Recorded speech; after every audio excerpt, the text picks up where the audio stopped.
Makanya kalau dia katakan dia nafkahi, dia cari uang buat nafkahi mama, itu salah besar. Dia masukin ke rekening yang siapa?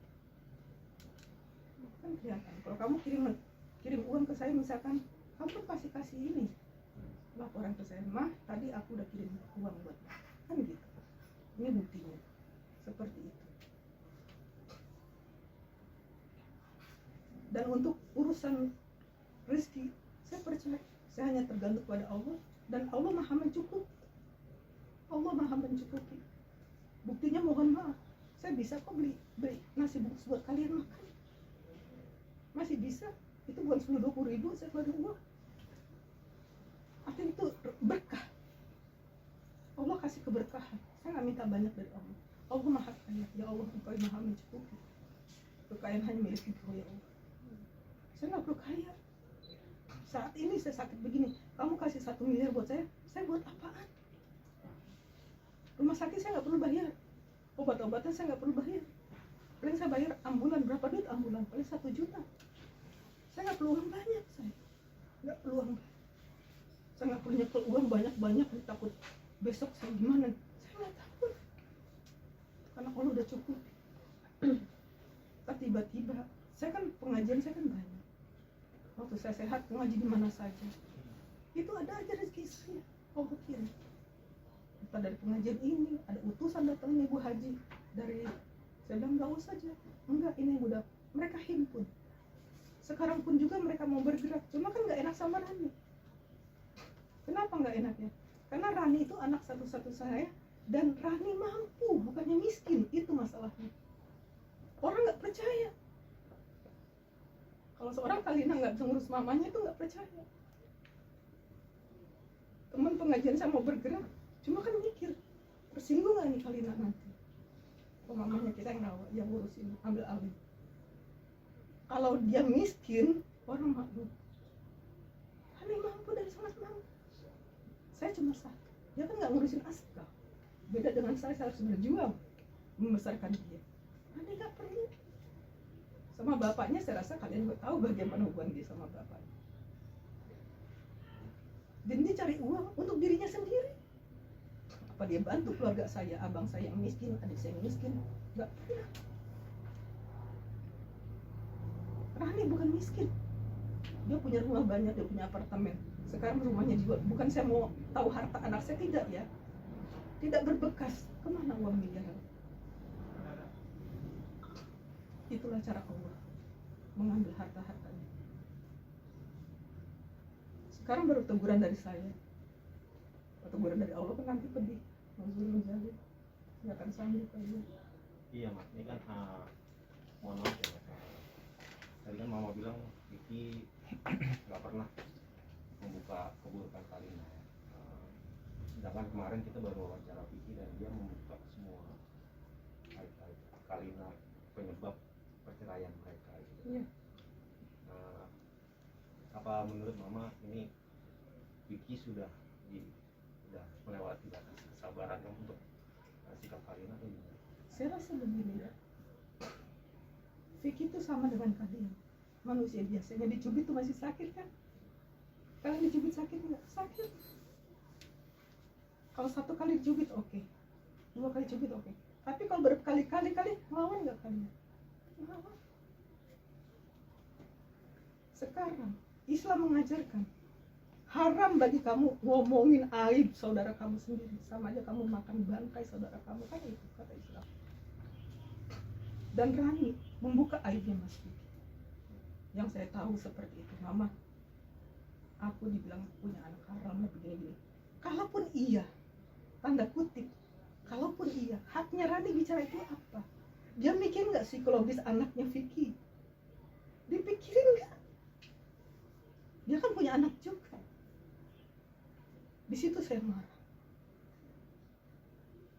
Kita semua bukan rasul, kita bukan malaikat. Kamu, semua kita cacat. Kita maha dekil, kita pendosa. Katakanlah Bu Haji ini dulunya, oh begini. Kalian tidak punya hak membuka aib saya masa perusahaan. Itu dosa besar. Kita tutupin. Karena Allah senang orang yang menutupi aib saudaranya sendiri. Karena Allah akan menutup aib kamu juga. Ini dibuka. Dia pikirin nggak psikologis anaknya Vicky?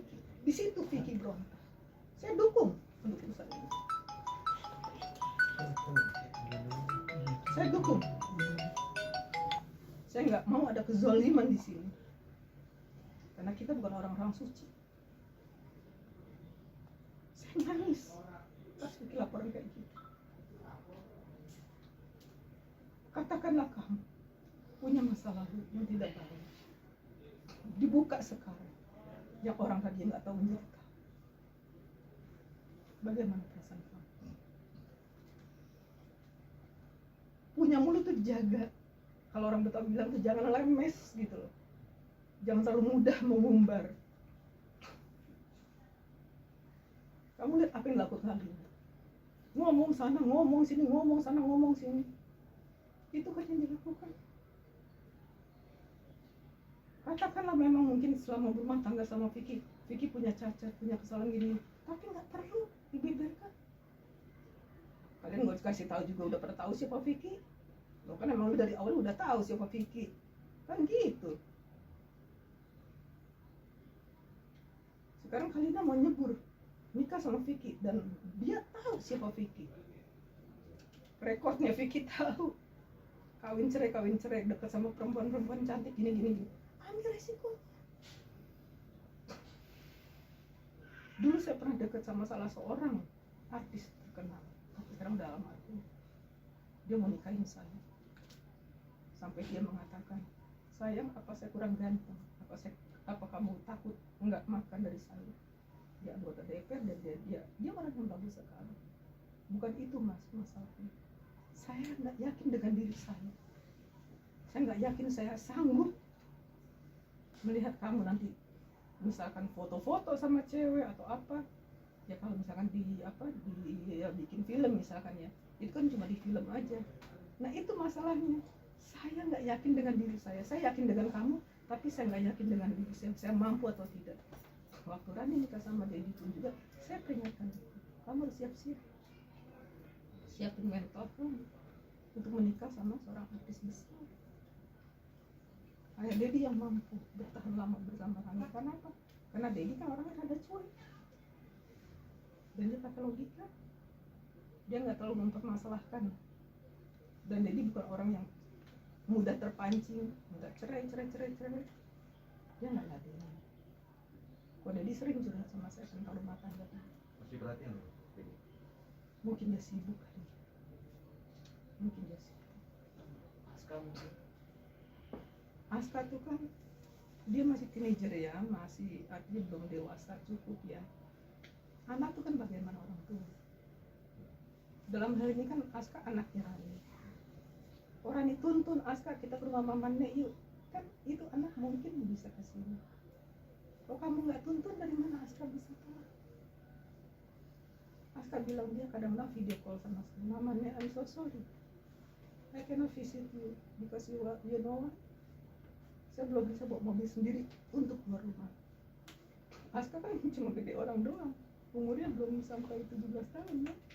Jadi belum punya license. Gitu. Jadi harus tergantung sama papanya, mau kemana-mana harus bersama papanya. Jadi papanya sibuk atau apa kan ya Aska nggak bisa. Tapi dia sering video call dengan saya. Dia bilang sama saya, namanya jika if you need something, just call me, just tell me. Itu aja kan udah bahagia buat saya. Gitu. Wah, mendengar Karani sering banget nih Mak, di dekat diceritakan dengan banyak laki-laki kesini gitu, gimana ngeliatnya kayak nggak bisa lepas dari laki-laki nih Mah.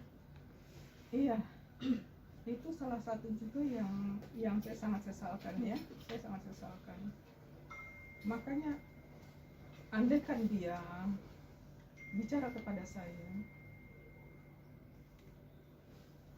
pernikahan siri maupun pernikahan daim itu yang KUA ya, dicatat dengan catatan sipil. Siri yang kalian perlu bukan perlu, maksudnya yang kalian tahu itu nikah di bawah tangan lah kasarnya. Nikah adalah nikah. siri, mau nikah daim, ketika bercerai tetap harus ada saksi. Apalagi Rani walaupun dia nikah siri kan Indonesia tahu, ditayangkan di TV kan. Ketika bercerai tetap ada masa idahnya. Tetap ada masa idahnya. Kamu lihat apa yang terjadi sama dia. Ketika masih dalam idah, udah ngacir kemana-mana. Lost control. Saya mau kasih tahu bagaimana. Seperti saya tidak punya hak untuk bicara. Tapi saya tahu saya takut sama Allah. Saya minta ampunan untuk Rani kepada Allah. Nah, kalau kata Rani, Vicky itu menikahi Rani karena terpaksa itu benar? Saya nggak tahu ya kalau yang itu. Cuma kalau saya yang paksa iya. Saya yang paksa iya. Paksa Ke Vicky. ke Vicky. Ketika itu Vicky datang ke sini sama kalian, minta izin sama saya untuk menikah sama Rani. Saya bilang kapan? Ketika itu dia bilang kalau nggak di Februari, Maret ya, waktu tahun 2001 ya, 2000 ya, 2021 2021 ya, awalnya dia. Lalu saya bilang, kenapa harus ditunda? Saya mau kalian nikah sekarang. Saya panggil penghulu. Nah, permasalahan kenapa saya kata demikian? Mata saya sakit, pedih melihat kemaksiatan. Kemaksiatan itu kan bukan hanya hubungan suami istri aja. Mereka orang-orang dewasa. Apalagi ketika itu mereka ada rencana tur keliling banyak kota ya. Pertanyaannya, satu kamar hotel, bisa nggak mereka tidak melakukan apa-apa? Bukan kita menuduh, mereka orang-orang dewasa men. Itu bisa hindar. Saya mencegah perbuatan maksiat mereka. Islam mengatakan, ada satu ayat mungkin kalian udah hafal juga. Ya ayyuhallazina amanu kataru. Hanya orang-orang beriman ditegur sama Allah. Qu anfusakum wa ahlikum. Jagalah keluargamu dan jaga dirimu dan keluargamu dari panas api neraka. Itu bisa jaga karena kami ada keluarga saya. Diakui atau tidak, saya ibunya dan saya mengerti hukumnya dan saya bertanggung jawab untuk hal ini. Setelah mereka menikah kan bebas. Mereka mau kemana, mau ngacir kemana, saya tenang. Saya yang paksa Vicky.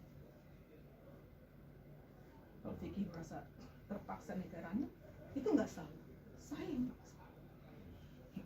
Mereka menikah di sini, saya langsung panggil ustaz saya, nikahin dua orang ini. Nikah di sini malam itu juga. Tapi karena Vicky ada janji malam itu, diganti malam berikut. Itu saya. Kita untuk berbuat baik kenapa harus kita tunda-tunda? Kalau bisa kita lakukan sekarang, ya sekarang. Kata Allah, jangan kamu tunda-tunda kebaikan ini. Lakukan, just do it now. Mungkin Mama akan udah bisa ngebayangin ya apa reaksi Rani ketika nanti melihat Mama. Dia nangis-nangis curhat sama teman saya. Kamu lihat banyak ya teman saya WA saya, Bu Haji begini, tolong di cancel, begini. I cannot do it. Ya pasti Mama bayang reaksi Rani pasti akan, ya nggak tahu ya, akan marah ke Mama atau Saya nggak malah peduli. sadar gitu. Saya Mama nggak peduli. udah siap dengan Dia konsekuensi. marah atau tidak marah, saya katakan ada atau tidak ada Rani buat saya sama saja. Misalkan kamu anak saya, seorang ibu tuh ada harapan sama anaknya, punya harapan. Rani nggak bisa dijadikan harapan, dijadikan sendiran tuh nggak bisa. Jadi ada dia atau tidak ada dia buat saya sama saja. Kecuali kalau misalkan dia, mohon maaf, kita bicara tentang materi. Dia kasih saya materi 1 bulan 50 juta umpamanya. Tiba-tiba dia cut, saya merasa kehilangan. Karena uang itu udah ada pos-posnya. Kan cuma ngasih 2-3 juta sebulan, ngaruh nggak buat saya? Nggak ngaruh sama saya. Karena biaya hidup saya lebih daripada itu. Ini pampers aja. Ini pampers saya aja. Ini teman-teman pengajian saya ada yang ngedrop, ada yang ini. Tangan Tuhan kan itu banyak. Bisa jadi di antara kalian suatu saat aja ada rezeki. Kita bimbu haji pempes yuk. Kamu bawa 2 kantong, ini 2 kantong. Kenapa tidak? Kita nggak prasangka-sangka.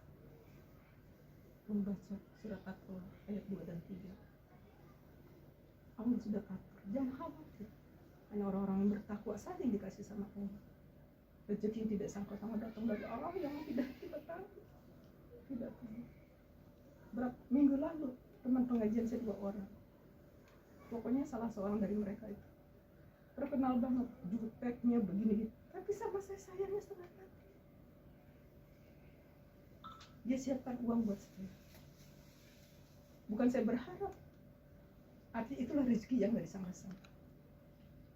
Jadi ketika saya bilang sama saudara saya ini, ipar saya, sebentar lagi rezeki datang. Kalian ini kan rezeki. Kalian ini rezeki. Rezeki itu bukan materi doang. Yang tadi saya nggak kenal kalian, saya jadi kenal. Yang kalian nggak tahu saya, oh mamanya Alina seperti ini, jadi tahu. Inilah saya. Dan kesederhanaan yang saya punya, inilah saya.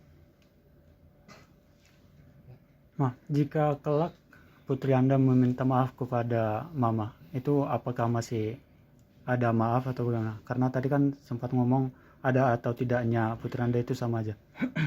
Iya. Soal maaf memaafkan itu, dia tunjukkan dulu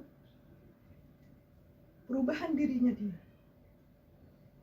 Saya udah pesan sama ipar saya, Rani datang sini kunci pintu, saya nggak mau ketemu sama dia.